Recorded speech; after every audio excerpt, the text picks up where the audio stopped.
I admire your luck, Mr. Bond. James Bond. We could have dinner afterwards, perhaps? Sounds tempting. From Sean Connery's Cold War beginnings to the flamboyant, gadget-heavy era of Roger Moore, here's the James Bond evolution from 1962 to 1989. Starting with the Sean Connery era, Sean Connery was the first actor to play James Bond on screen, and his interpretation became the foundation on which everything else was built. When Dr. No debuted in 1962, Connery's performance immediately defined Bond as confident, physically imposing, and emotionally unstoppable. Connery's Bond was the masculine ideal of the early Cold War era. He never doubted his mission or the authority of the institutions he served. Bond existed as an extension of British power, moving freely through exotic locations with a sense of entitlement that the films never challenged. Connery's Bond killed, seduced when useful, and went his way. That emotional detachment became something future Bonds would either embrace or dismantle. Alongside Connery, the early films established a formula that became nearly sacred. Bond was sent to investigate suspicious activity in a glamorous yet foreign setting. What initially appeared mundane soon revealed itself as the work of a wealthy, eccentric villain who operated from a hidden lair with a small private army and an over-engineered plan. The confrontation was inevitable. With the help from a woman, Bond infiltrated the operation and destroyed it. Dr. No adhered to this formula and introduced Bond's iconic self-identification, Bond, James Bond, while setting the tone for how the character spoke, moved, and asserted dominance everywhere he operated. As the series continued, Bond faced even bigger threats. From Russia with Love introduced Spectre as more than a passing reference, hinting at a global criminal organization operating beyond nations or states. This shift mattered because Spectre represented a new kind of villain. Its leader, Ernst Stavro Blofeld, was initially reduced to a number. He was less a man than a concept, reinforcing the idea that Bond was now fighting systems rather than individuals. By Thunderball, Spectre was fully realized, complete with briefing rooms, numbered agents, and a sense of corporate evil. The Bond franchise began moving away from localized threats and toward global ones. In the Connery era, Bond's gadgets were mechanical and grounded by 1960s standards. These included cigarette guns, hidden trackers, and covert surveillance devices. That changed dramatically with Goldfinger and the introduction of the Aston Martin DB5, transforming gadgets into visual icons. Smokescreens, bulletproof shields, and ejector seats turned Bond's tools into crowd-pleasing moments. The structure was so codified that Q had to explain the gadgets earlier enough for Bond to use them under pressure. And from that point forward, gadgets were no longer just tools. They were expressions of Bond's ingenuity and British cleverness, even as he used women for his operations. Bond's relationships with women were central to the franchise's identity. In the Connery era, they largely reinforced Bond's dominance as women fell into categories: allies, turncoats, or victims. Goldfinger offered two defining examples. Pussy Galore began as an independent operator aligned with the villain, but ultimately switched sides. Jill Masterson helped Bond and paid for it with her life. While women were often punished for proximity to Bond, others appeared briefly, serving more as symbols than as characters. Her Majesty's Secret Service broke this Bond women death pattern with Tracy Bond.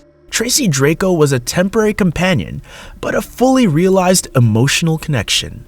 Bond married her, a shocking development for a character defined by detachment. Her murder by Blofeld's organization was one of the franchise's most important moments. It introduced lasting emotional consequences, something the series largely avoided elsewhere. While Tracy's death was regarded as justification for Bond's emotional distance, this gave room for something no previous Bond film had allowed. In 1969, Sean Connery stepped away from the role, and George Lazenby took over a character already frozen into myth. Lazenby appeared only once in On Her Majesty's Secret Service, but that single film quietly dismantled much of what Connery had built. Lazenby's Bond dressed more precisely, formally, and more traditionally than his predecessor. But the real departure wasn't aesthetic. It was emotional. Lazenby's Bond fell in love, married, and briefly stepped outside the role of detached operative. Rather than build on that vulnerability, the franchise immediately retreated into humor. When Roger Moore took over in Live and Let Die, the franchise pivoted sharply. Moore's Bond became more humorous and openly self-aware. While Connery projected authority, Moore projected charm. This shift reflected the 1970s as a decade skeptical of institutions. Bond became less mythic and more playful. Even supporting characters like J.W. Pepper embodied this shift, leaning into caricature rather than realism. While the tone became lighter, the spectacle grew larger. The Moore era embraced blockbuster escalation. Moonraker sent Bond into space, riding the wave of Star Wars' success, and the films chased trends in unexpected ways. Stunts became more ambitious, including the legendary ski jump in The Spy Who Loved Me. Vehicles grew more elaborate, with cars transforming into submarines and villains operating from massive underwater bases. Bond became more indestructible, often surviving scenarios as fantasy started overtaking realism.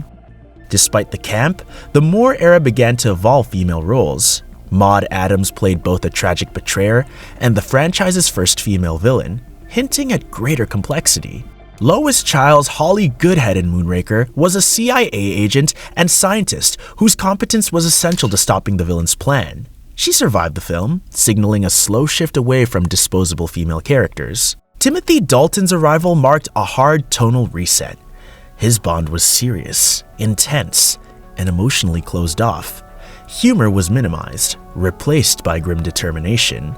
In License to Kill, Bond went rogue for the very first time. His license was immediately revoked because he pursued personal vengeance. This reframed Bond not as an agent of the state, but as a man driven by loyalty and anger.